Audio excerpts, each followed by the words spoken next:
Hey there. How is everybody doing? Welcome to the Spoilers with Diacre. I'm Diacre, also known as Daryl, and I am here to talk about things that excite me without holding back. That's why it's called spoilers.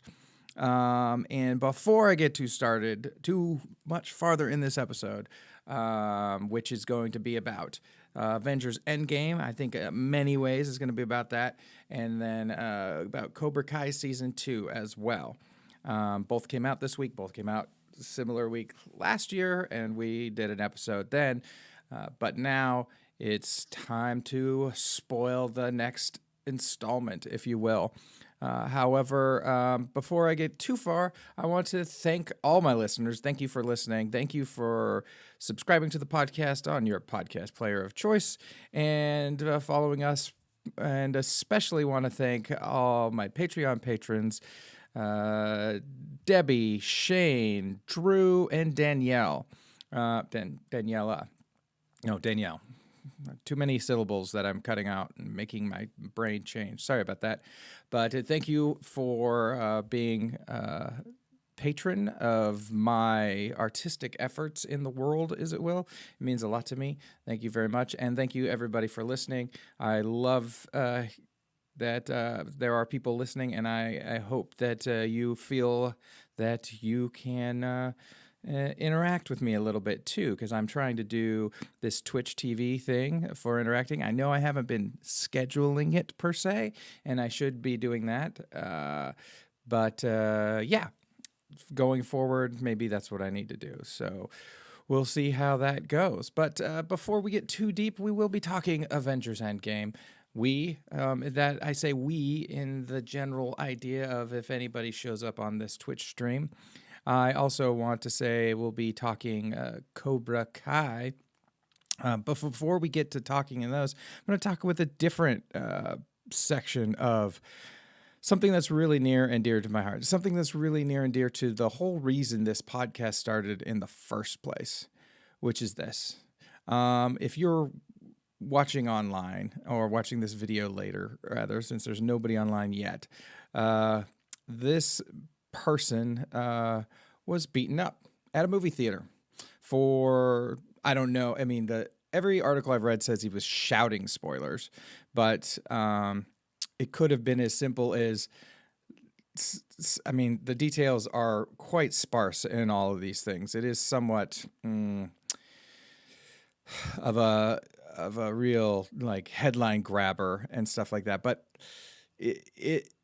it's hit me a little bit hard because he could have been just saying things that he was excited about the movie as he left it, you know? And even if he was shouting these words, I mean, it's not like he was saying somebody should die for their, for their color of their skin or the race or the religion or anything, he was saying stuff that happened in a movie, and in his own words, in a way that will not change how well the film tells the story. So people decided that was enough to beat him up.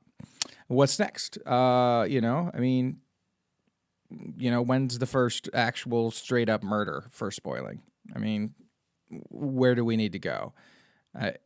This is ridiculous that it's gotten this far. I mean, for a long time, I've thought this whole spoiler culture is pretty ridiculous, hoping it will run its course.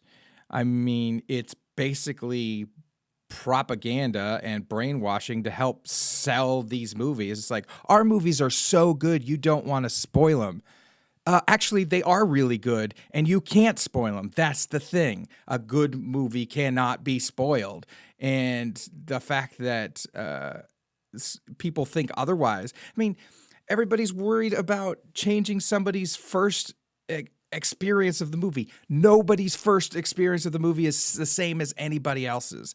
This is ridiculous. I mean, That's a person over there that got beat up because they talked about something that excited them and, was about to excite the next people in the movie theater. I mean, it actually already has. I mean, the build-up, the trailers, everybody's already excited about it. So, I am going to spoil the shit out of this movie because it was awesome. And by spoil it, I mean say things that happened in it, but anything I say will not do it justice, will not do the moment justice in it.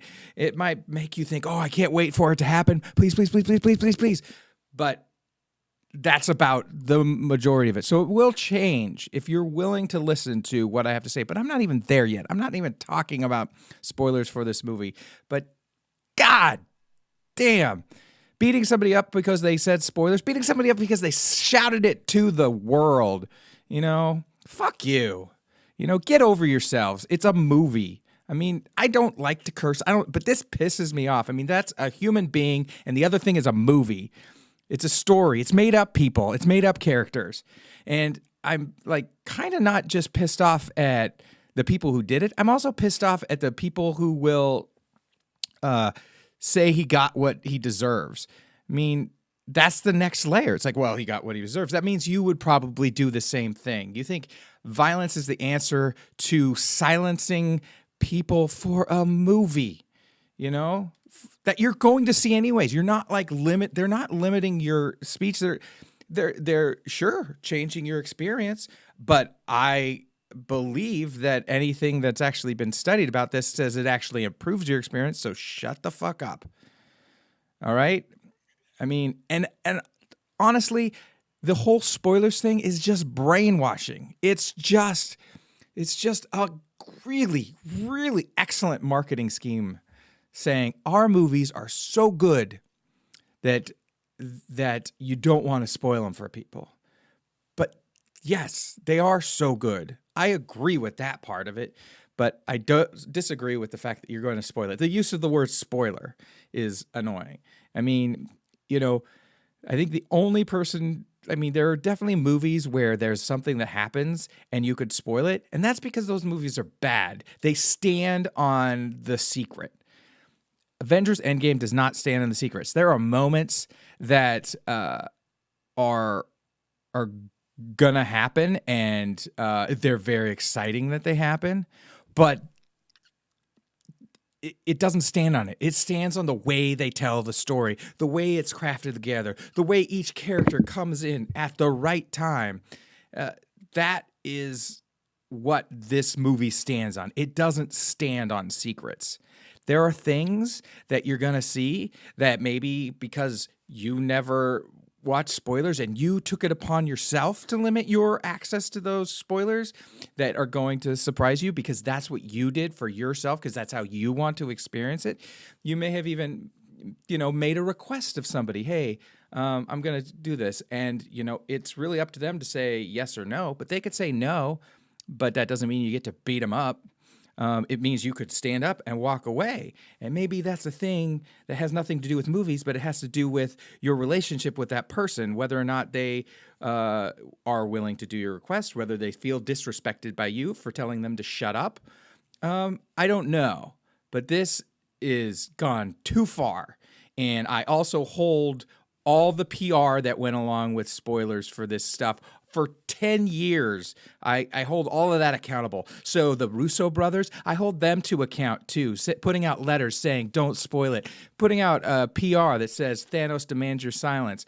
Fuck that. All right. If somebody's excited about something, they should be able to talk about it. If someone's being a dick and shouting it to the world, so what? Your movie's good enough. All right. Your movie is good enough. It's not going to be ruined by somebody doing that, And when I say good enough, I don't mean oh, it's barely passable. I mean, it's excellent. It's an excellent movie. And anybody who sees it knowing everything that's going to happen to it, is still going to find it a fantastic display of cinematic expertise and long-term storytelling and fan service. People are going to be excited about it. And the fact that people have been brainwashed to think that knowing something about something, words told by a different person, a different storyteller even, trying to explain it in a way that they have no practice explaining it. They're saying X happens. Okay, so what? How is it displayed? How did they film it? What music goes along with it? Was there a moment? Was there a look on somebody's face that made it even better? Was there something exciting? I mean, there are artists who put this together. There are directors and sound designers and musicians and actors who work together to make this story more than a moment, more than a thing, more than something that happens. They are having it to have a feeling. I'm going to watch this movie again, and when I watch it again, it's going to have exciting feelings. I'm going to be waiting for those moments that I already know are going to happen, and I even know when they're going to happen. I even know how they're going to happen, and they're that good. So the fact that there are people telling spoilers, it's not a big deal. If you don't want to hear spoilers, that's up to you. That's on you to get yourself out of spaces where there are not spoilers, including going to the movie theater, because people are going to be leaving the movie theater excited about said movie. I was a little afraid when I saw this the other day, because I was like, oh no, I'm going to hurt somebody's feelings when I'm talking to my son who I saw it with, and I'm so excited about it, but I want to talk about what we're excited about. And then I was at a restaurant afterwards saying, oh yeah, but I was still we were in hushed tones, feeling like we were somehow pariahs for even talking about this movie. Talk about the movie. If you're excited about it, talk about it. Find people who you want to talk about. Just say, who wants to talk about this? I want to talk about it, and go talk about it, But if somebody's going to beat you up for it, call the cops. Get them arrested. Those people do not deserve, they need to calm down and learn how to live in society where people do things that maybe you don't like but aren't really wrong. It's just, there's stuff that happens.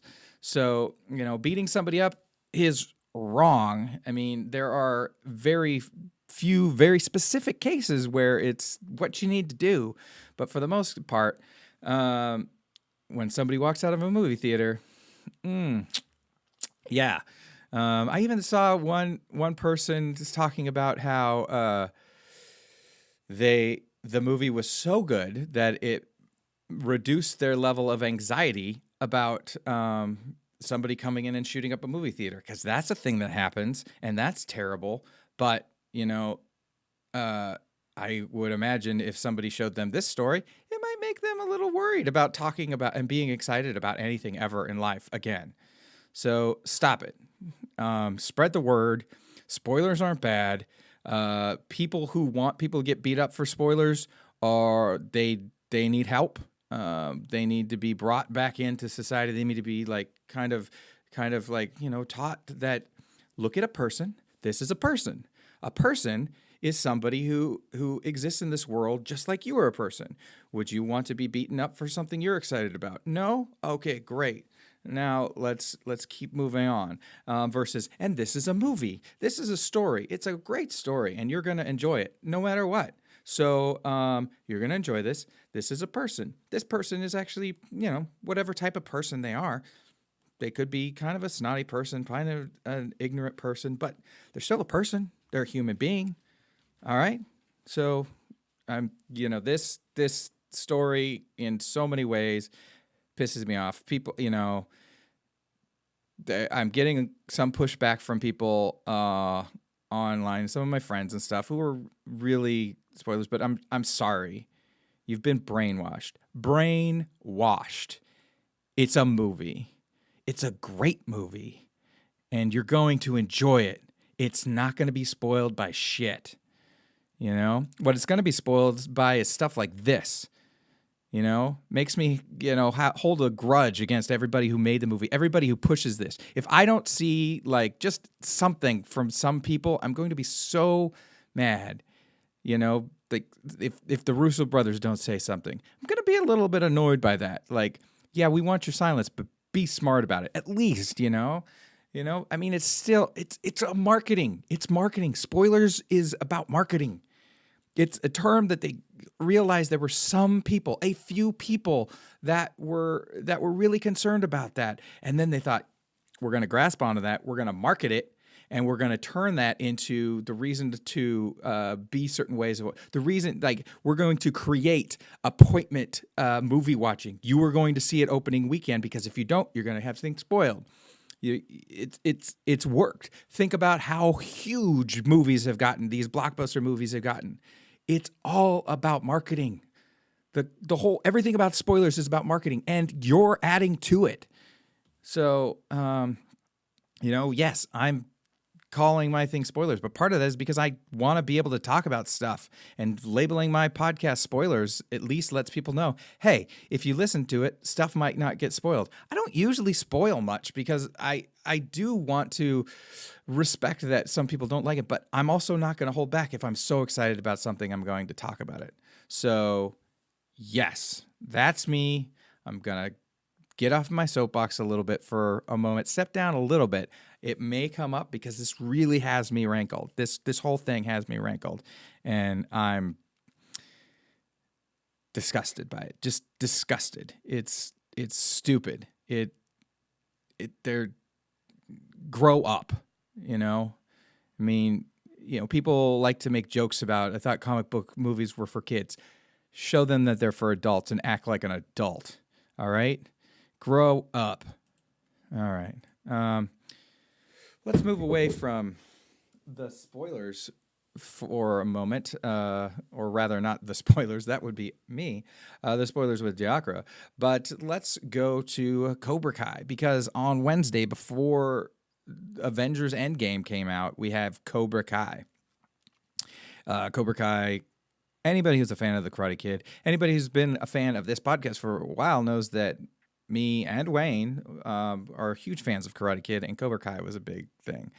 I think the first season was tremendous. They picked on the nostalgia well. They brought back things. They twisted ideas on their heads a lot, and honestly, the second season took it up a notch. They went even further because I think we felt, okay, this is where the characters are now in life. So they didn't have to lean on nostalgia so much.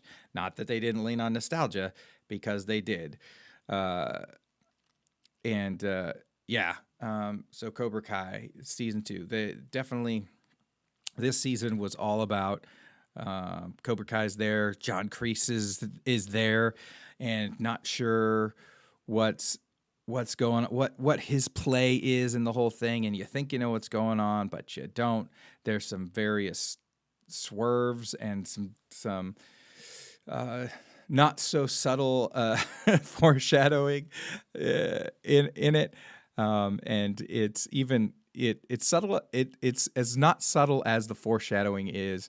It's still subtle enough that you don't see what's coming, and it's exciting. I mean, and then there's Miyagi-Do, and seeing how Daniel LaRusso struggles with how to live up to Mr. Miyagi, really. And Mr. Miyagi is, a cultural icon. Granted, he lives in a world where Mr. Miyagi was not a cultural icon. This some sort of piece of fiction but a real person who he's trying to live up to, and so that's a big deal. They did some really interesting stuff. They did start to bring in some various nostalgic things. They even brought in things from Karate Kid 3. There was some scenes. I've only seen that movie once, and I believe that they brought it in. And I was like, whoa! Did that definitely works for what the story they're trying to tell is, which is, he was Cobra Kai at one point. I forgot about that, and it was really cool that he used that as a lesson for his students. But I have to say, more than anything, this season, I was cheering for Johnny. I'm like, all right, Johnny, you're trying to do the right thing. You're trying to still make Cobra Kai badass, which I think is a lot of people's experience of Cobra Kai is like, yeah, we like it because we feel badass and strong and tough, but at the same time, we there's some very problematic stuff with what it's been, and they did a great job of making you really want him to succeed. Like right away, he and it was in a trailer where he talks to Hawk and Miguel about how they won the tournament and how there was less honor from it, and how, yeah, it might be badass, but and the whole thing kind of stems from that lesson that he's trying to both learn for himself and teach at the same time. And oh man, does and that but Kreese is there, and you just know he's a bit of a snake, pun intended, because he's there and just working behind the scenes to ruin stuff. And season 2, I even made a tweet about it. Season 2, episode 4 of Cobra Kai, there's a swerve, and I was writing about how I was not expecting the swerve from the middle of the episode. And by the end of the episode, that's where they have the moment of a little bit foreshadowing. And I was like, oh, okay. And that swerve I was also not expecting after the initial swerve. So so basically, sorry about that cough. Maybe I'll edit it out. Maybe I won't. I don't know how many minutes we're in. So yeah, we're 20 minutes in. But yeah, so he seems to be down on his luck, and they're really connecting, which I love that. I mean, the great thing about a TV show versus a movie is they can really, really work on relationships more. And in the first season, you were like, they had a moment where they're like, oh, Johnny and Daniel are getting together, creating a relationship. Awesome. This is cool. This is what I want to see. I want to see them come to terms with everything. But no, it gets blown aside because something happens. They do that again this season, and it's wonderful and sad, and I cannot state enough how well they do this season. It's you want Johnny to be just as good of a man as he wants to be. You want him to finally find that success. They bring back the old Cobra Kai. It's both wonderful to see how they've grown up and heartbreaking to see how it plays out.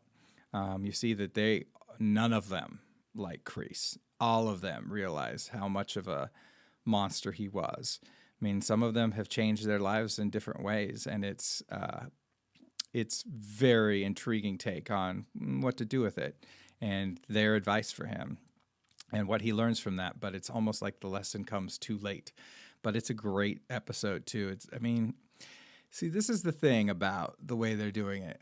They play with the concept of nostalgia in ways that you're just like, yeah, I just want to see what's going on, and you do, and you're like, that's it. But at the same time, I'm talking about all the characters that I grew up with, but the kids in this it's a whole nother show that's going on at the same time. It's this teen drama thing going on, and it's very much in relationship to what was going on in the original Karate Kid and that stuff.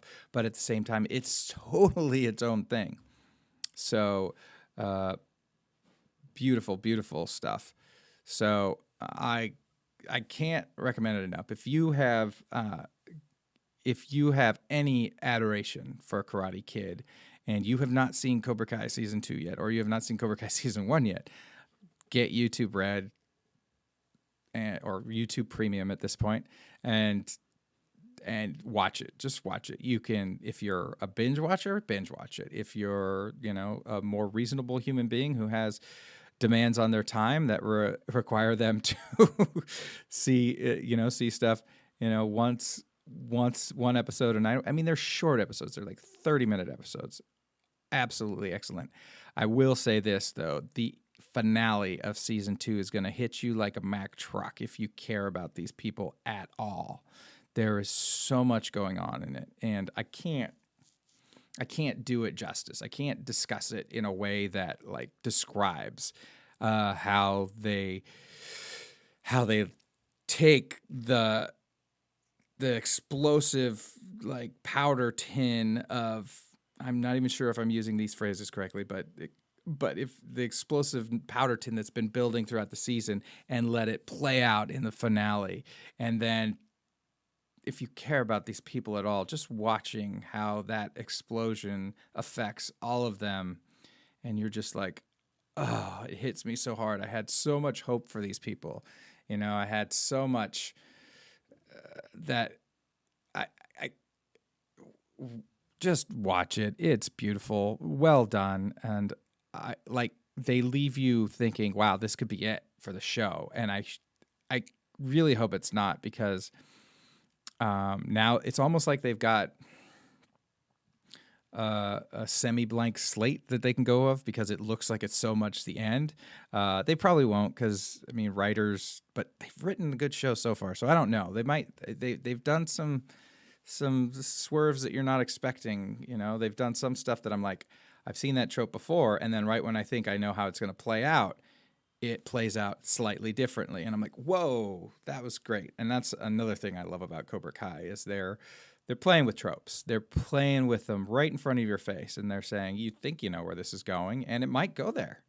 And a lot of times it will, but they're swerving and jigging and jiving. And yeah, so Cobra Kai season 2.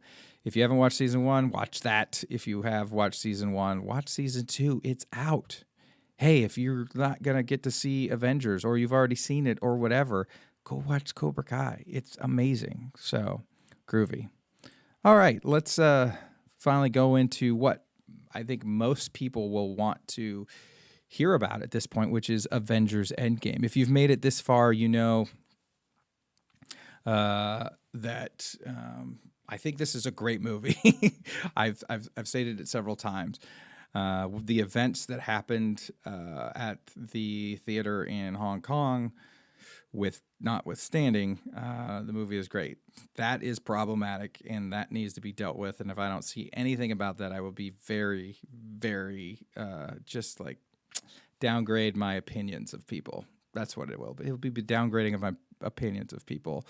I will be like, yeah, but anyways, Avengers. So picking up where we left off in Avengers Infinity War, you have Hawkeye, and you get to see, lots of people talked about, hey, what happened to Hawkeye? We made a joke about him, he got mentioned that he was on a farm. Well, they show him on a farm playing with his family and having a little picnic. He's got a little ankle bracelet that, to be tracked, and all of a sudden,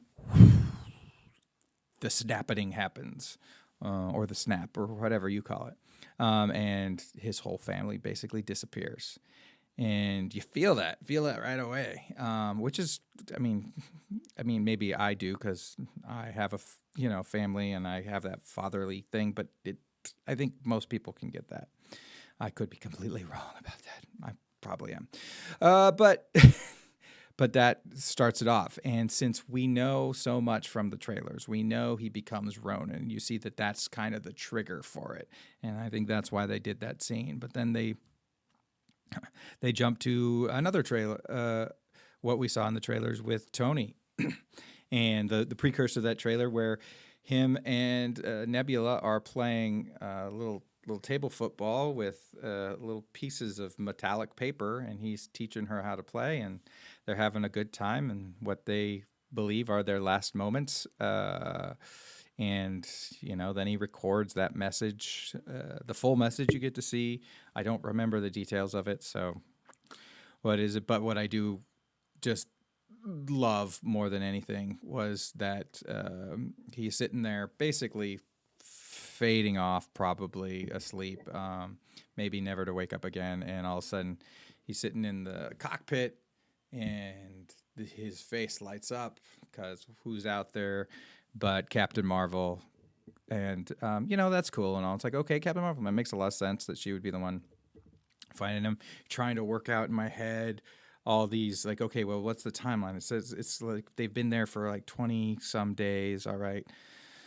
And then it's really cool to see her, Captain Marvel. I mean, the ship's dead in the water, which is, the physics mind of me was like, yeah, but it would still be moving towards whatever initial direction it had. But maybe that was just too slow, not enough speed yet. It hadn't gotten the jumps and whatnot that they had. But she brings it back. She's carrying the whole ship on her back down to Earth. It's beautiful. Me, huge fan of Captain Marvel. That was wonderful. So yeah, then they kind of lay out what's been going on in the 22 days to give you kind of an update on the world and give Tony an update on the world. And he's kind of pissy because he's still mad at Steve Rogers for their Civil War thing. He hadn't gotten over it. It kind of completes what was going on in Infinity War, that he was still upset with Cap, couldn't make the call himself, all that stuff.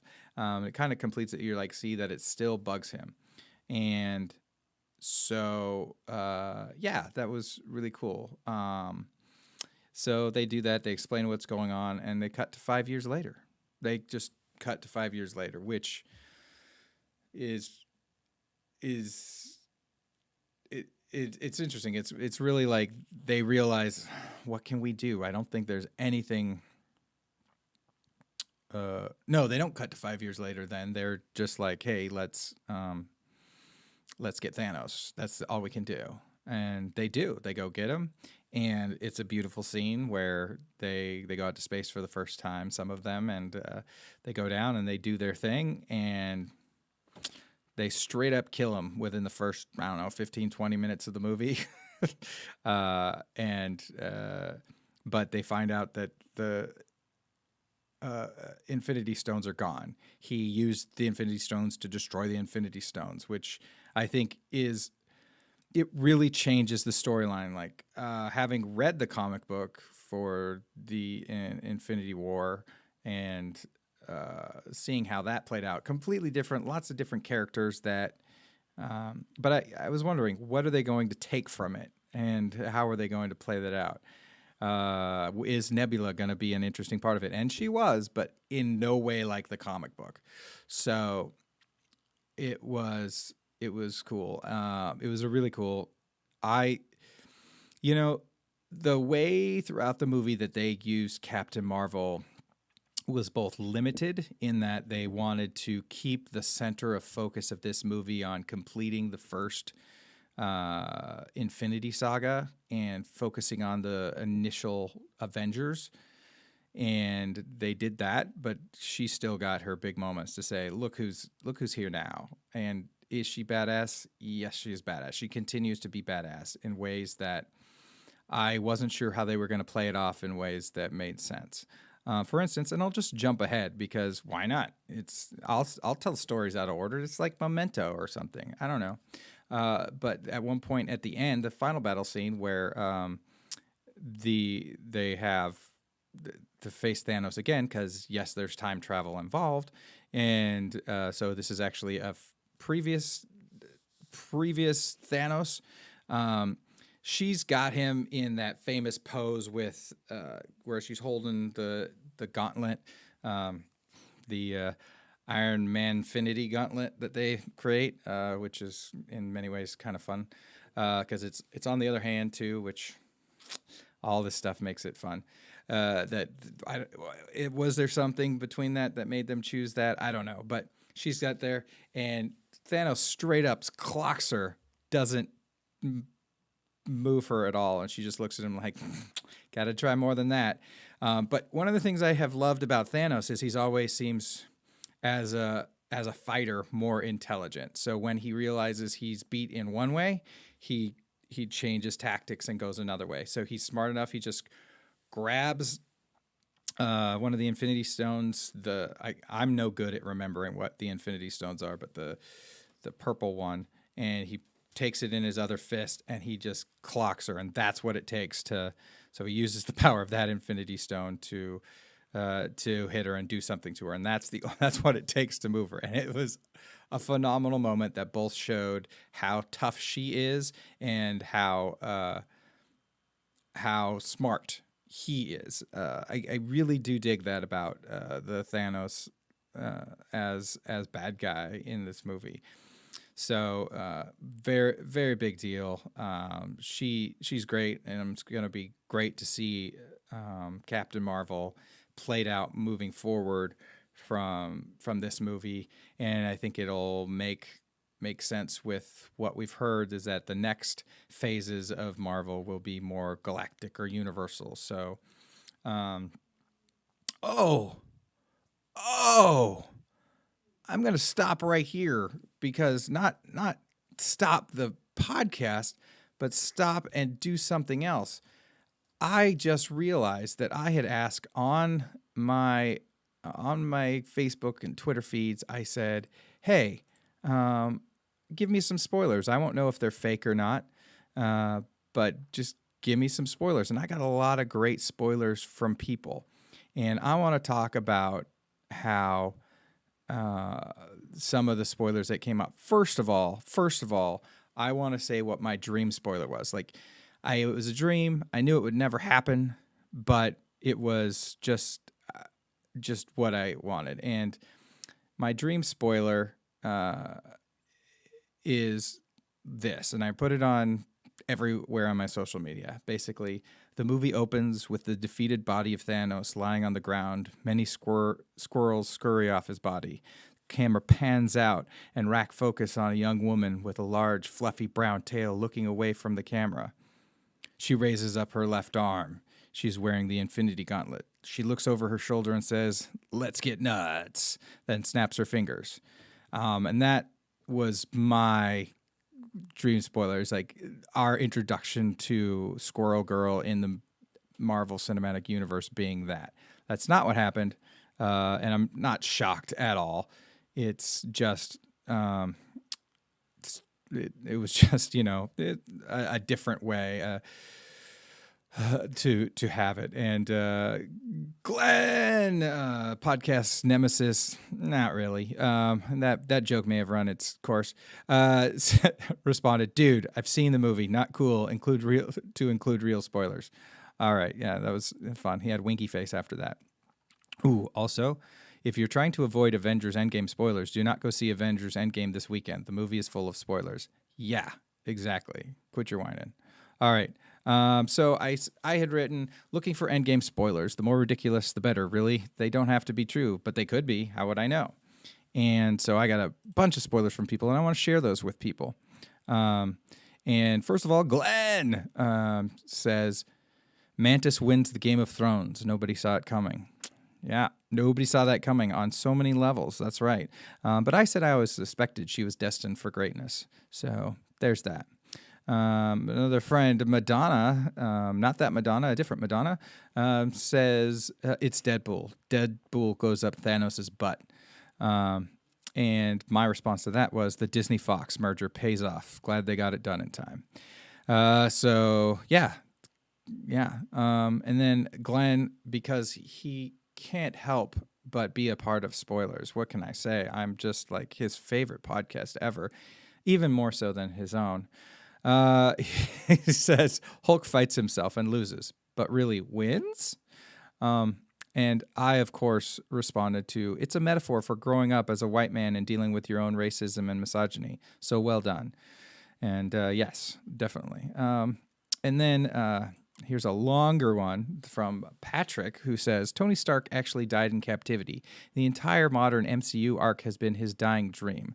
There never have been superheroes. Stan Lee is gone. A Frenchman drinks a bottle of wine and smokes cigarettes for 40 minutes of screen time. Then goes home where he feels trapped in a loveless marriage. His wife isn't home, of course, as she is seeing her lover, as she does every Thursday. He pretends he doesn't know. Fade out on a view of a medium traffic metropolitan street as he realizes the real endgame is life itself. Fiend." And my response to that was, wow, that was unexpected, but I'm very happy with the artistic work it took to put this masterpiece together. Yes, 11 years of masterpiece work to pull off that sort of French ennui that is Endgame. Um, Now, Todd Gardner said, confirmed rumor, no mid or post credit scenes. That is if you are not an audio guy like me. Post credit sound, the audio engineer side of me, I said, yes, I have a degree from the now defunct Art Institute of Seattle. Will stay for that. I did, and I think it was worth it. And there's lots of different things. I can't wait to see the 10 million posts of people on what it was. It could have been the simplest thing. Or it could be something for the future. I really don't care. It was cool that they did it. Always they did. They knew they wanted to end with this is the end of this saga. This is the end of the Infinity Saga, I believe is what they've called it. And what they ended up doing was not have where we're going next, and yet. They still wanted to do something for the fans who stay through the credits, because if there's one thing I've said time and time again, it's that they've done an amazing job of getting people to stay for the credits and really get a sense of all the people that it takes to make a movie of that scope. My son, when we were watching it, he said, "Chef, I saw Chef in the credits." And I was like, yeah, well, how many people does it take to make a movie? And he was like, oh, like hundreds. I'm like, yeah, probably thousands if you look at this a lot. And what everybody need to do? And he's like, eat. And I was like, yeah. So a chef is a good person to have when you're making a movie with hundreds or thousands of people. So yeah, and. Another one from Jason says, Goose knocks over Thanos' cup of coffee onto Infinity Gauntlet, thereby sorting out the stones and causing him to get sucked into an imploding black hole. Feeling outdone and useless, the remaining Avengers team fall into various forms of despair, one by one. And so I said, whoa, talk about melancholy and the infinite sadness. Because I know Jason from high school. And in the 90s, there was a band called the Smashing Pumpkins. There still is. But they had an album called Melancholy and the Infinite Sadness. So, haha, yes, was pretty much my thing. All right, here's another one. Also from Glenn, because Glenn can't stop trying to be part of this. Okay, Glenn, you're part of the spoilers. All right, Glenn, great. There you are. All right. Dirk dies. Fred dies. Jerome dies. Mariska dies, but only after purging the Order of the Iron Monkey. The Prime Monkey survives the opening bout, but loses a few limbs. 2 natural, 3 synthetic, but she's banished to a pocket universe, maybe to return. Quince is crowned, but they aren't happy with the Peacock Throne, and their final shot is some Clockwork Orange kind of shit.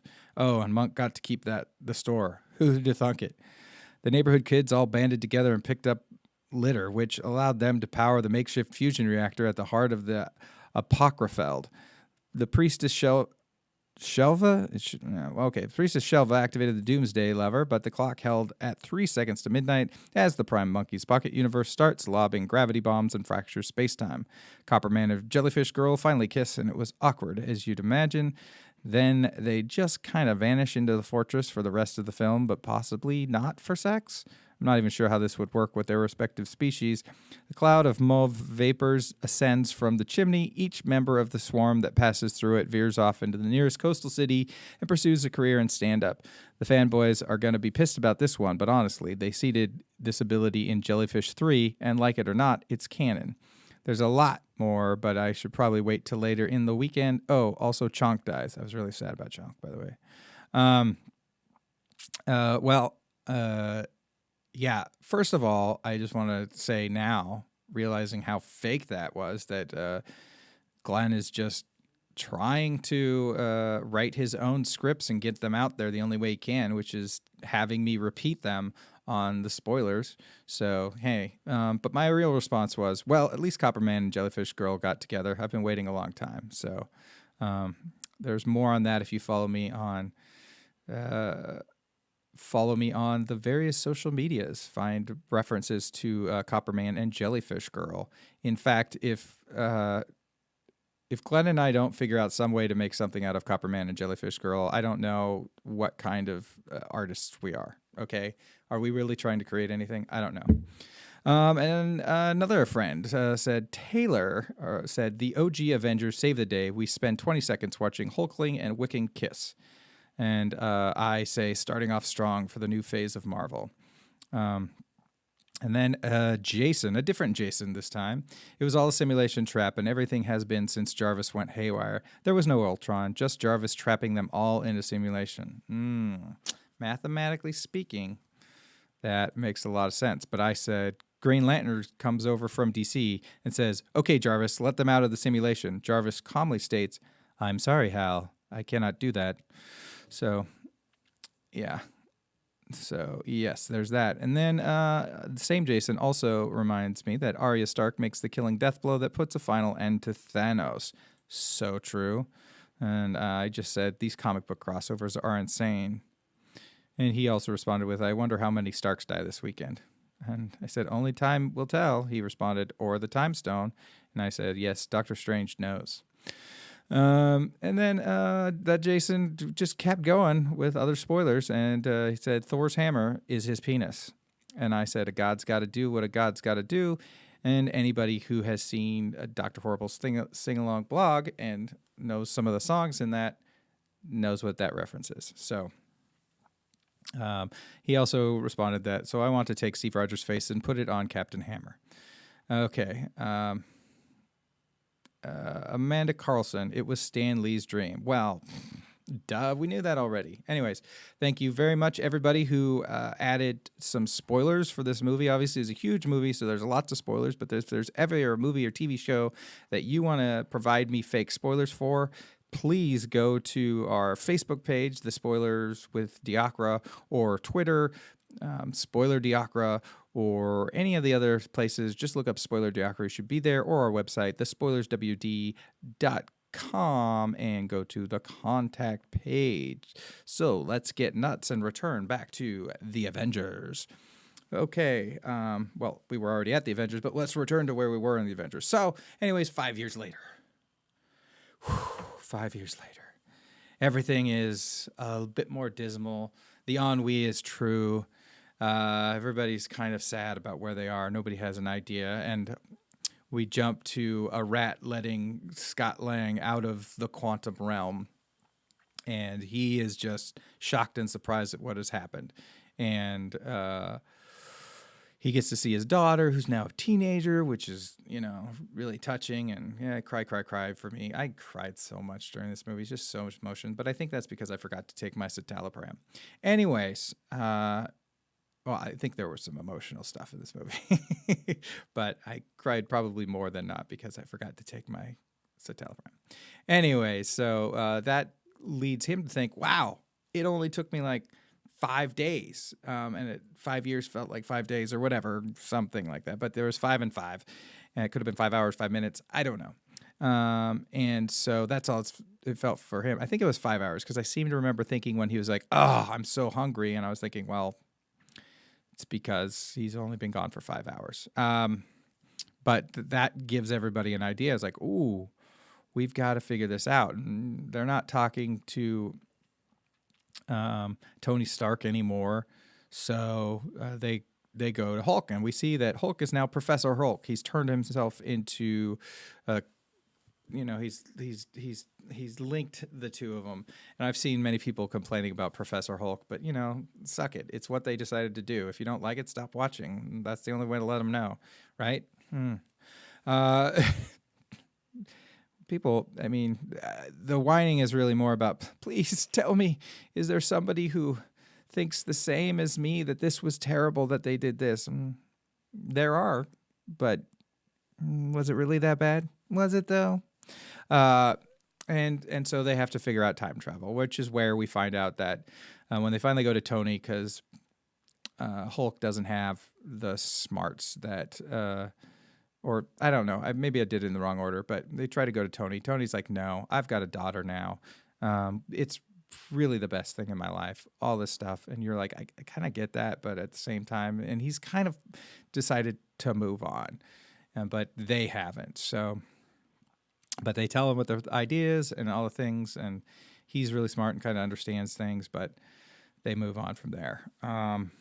But of course, because his brain is the way it is, eventually he works out the time travel problem that they can't figure out, and he comes and saves the day when they're trying to work with Professor Hulk, who's doing the wrong things. And so they figure it out, and they figure out all this stuff. Who cares about what the story is, really? I realize I've been saying all this stuff, but I really like, who cares? I think my favorite moment in the story was when they did what they, I mean, there were lots of great moments. There was lots of going back to different time periods and seeing them from different angles of what happened and stuff like that. There was a great, I'll get to my favorite moment. There was a great moment where they kind of recreated the scene from the Winter Soldier, where he's in the elevator. They're not actually in the Winter Soldier. They're actually back at initial Avengers time. But like, he's like, I gotta take that. And they're like, are you sure? And it's like, it's okay.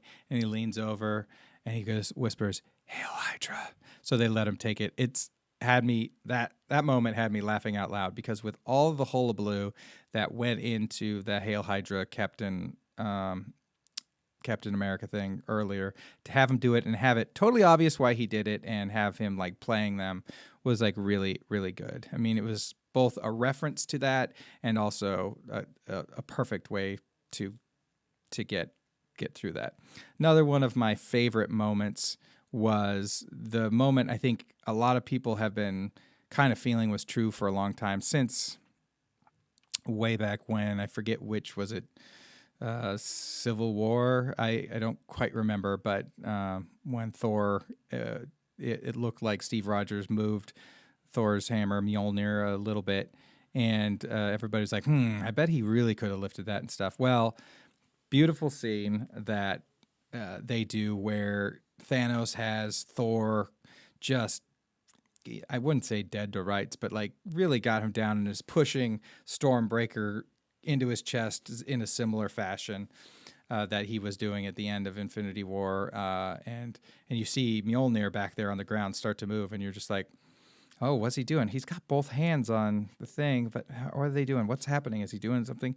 But then it turns out it's Steve Rogers, Captain America, and what I love is Thor's response is like, "I knew it," which is totally like he's speaking for the fans, and it's wonderful, because then they get to do some fun stuff where one of them, where he's got control of it and he's fighting superbly with it, as you would expect, and they have a thing where Captain America has Stormbreaker and Thor has Mjolnir. How did he get Mjolnir? Time travel, kids. Time travel. And they go, "Oh, no, you take the little one."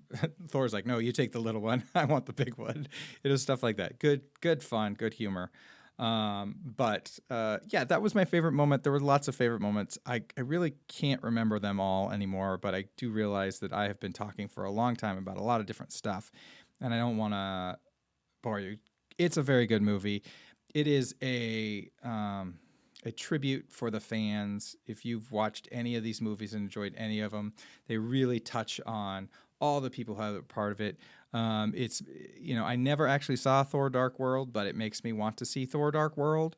That's how well this movie is put together. Is they pulled in things that you're like, I want to understand that more, which is often the case. Like, a lot of people think you have to start everything from the beginning, and I don't think that's true. Especially as a Whovian, I'm like, don't start from the beginning of Who, because it makes so little sense. Start from your own most recent and go from there. And if you like it, then go back. And I think that's what can happen a lot. If you like something, you can go back. So there's stuff I want to understand. But I want to step back for a second before we go, and I want to say one thing. There is a lot to shit talk about this movie, which is time travel. They did time travel. Time travel's stupid. I love time travel, and I think time travel's stupid. It's always going to be picked apart by people. I mean, if you do it well, it's just, kind of, hey, we're going to this new location that happens to be in time rather than in space, or maybe it's in space and time. But the important thing is that they they do time travel, and I think they did it reasonably well enough where if you just sit back and enjoy where they're going with it, and you'll appreciate it. But if you think about it too hard, it's kind of messy. They leave a mess of time, and I think that's for good reasons. It's totally a comic book trope too, so they're allowing things to break so that can change the way things, give them openings to write new storylines depending on how they want to go. So yeah, that's what you've got, and but it's a mess, and I can't wait to see all the various things that I watch, whether it's like how it should have ended, or which actually how it should have ended for Avengers Infinity War, and or was it Captain Marvel? I think it was Captain Marvel. How it should have ended for Captain Marvel was phenomenal. If you haven't watched it, it's great because it's like, yes, if it had ended like that, it wouldn't have been much of a movie, but it would have been wonderful too. Because I think they captured the essence of what Captain Marvel was trying to do in that. But I can't wait to see how it should have ended, and honest trailers, and probably a few more. Those are the ones I know that are named, and see what they do with it, because it's messy. It's messy storytelling if you want to think about it. The thing about it is like many of the Marvel movies, it gets you to your suspension of disbelief right away, where you're just like, this is what I want to enjoy, and I'm there, and that's what you're going to do. And if you've been a fan, you're going to go, I really don't care too much. I enjoy this. So that's what's going to happen. So, all right. Well, with that said, I think that I am going to go, and I want to just say thank you for watching. Oh, if you watch this, or thank you for listening. If you're listening at home on a podcast or on a car, like I listen to my podcast. Thank you very much. Once again, you can follow me on Twitter at Spoiler Diacre, as well as many other places. I'm at Twitch TV/Diacre, Diacre, and you can look us up online at thespoilerswd.com. Have a good day. Boom.